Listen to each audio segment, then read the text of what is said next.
A viral conspiracy has exploded into an international legal battle. French President Emmanuel Macron and his wife Brigitte have filed a defamation lawsuit against right-wing U.S. commentator Candace Owens. And at the center of the suit is Owens' repeated claim that Brigitte Macron was born a male, a rumor the Macrons call false, cruel, and damaging.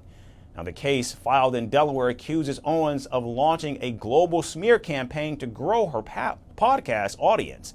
In fact, despite repeated legal warnings, Owens continued to mock the French First Lady and stood by her statements. The lawsuit now tests the limits of free speech and defamation. Our next story has more.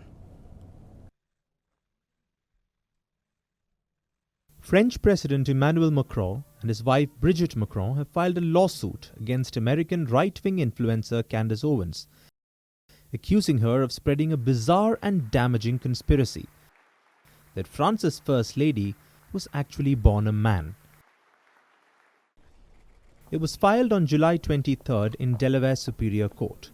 In more than 200 pages, the lawsuit accuses Owens of orchestrating a campaign of global humiliation based on the fringe rumor that Brigitte Macron's real name is Jean-Michel Trogneux, which is actually the name of her older brother. Now, according to the complaint, Owens twisted facts, mocked appearances, and relentlessly dissected the Macrons' marriage to turn them into characters in a grotesque fantasy designed to stir outrage and grow her audience. In fact, her podcast with millions of listeners has featured entire episodes focused on Brigitte Macron, including a video series titled Becoming Brigitte.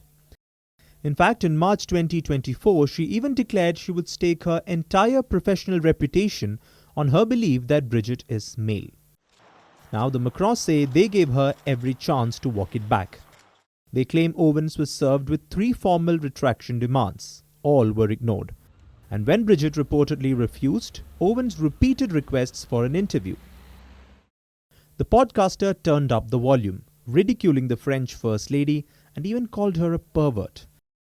Candace Owens also shared a post which called the lawsuit a PR blunder.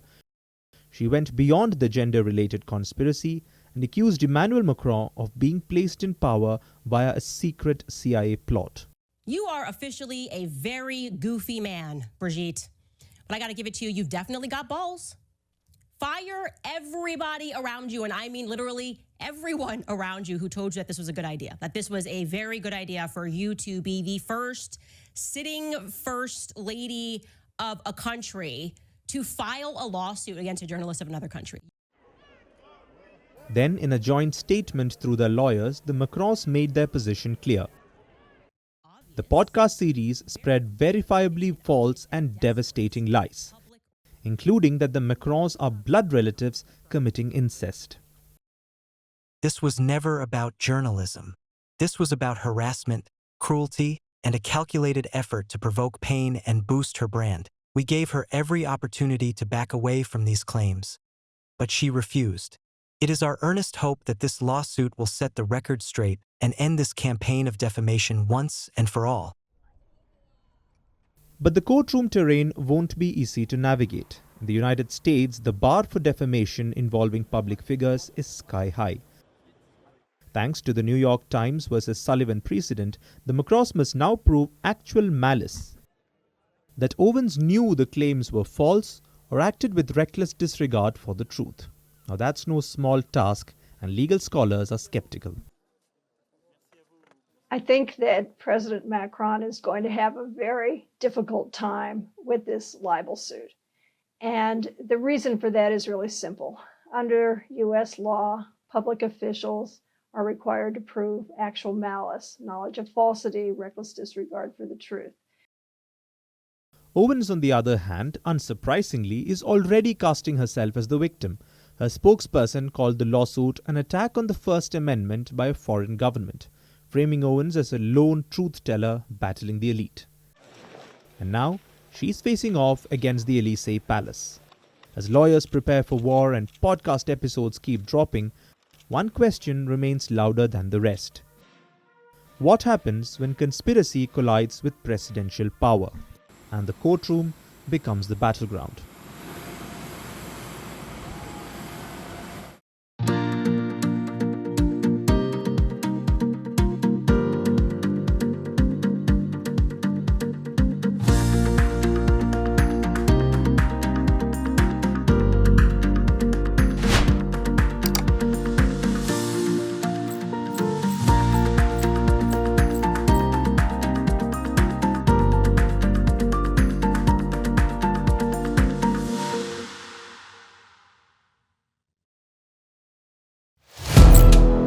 Firstpost now available in 9 languages on YouTube.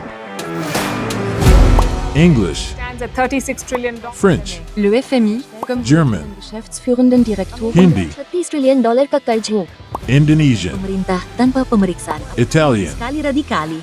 Japanese, 4 兆ドル以上も Portuguese, por causa do próprio balanço patrimonial. Spanish. Beautiful bill. Go to Settings, click on Audio Track and select a language of your choice. Be the first to know what's happening around you in your first language. Firstpost.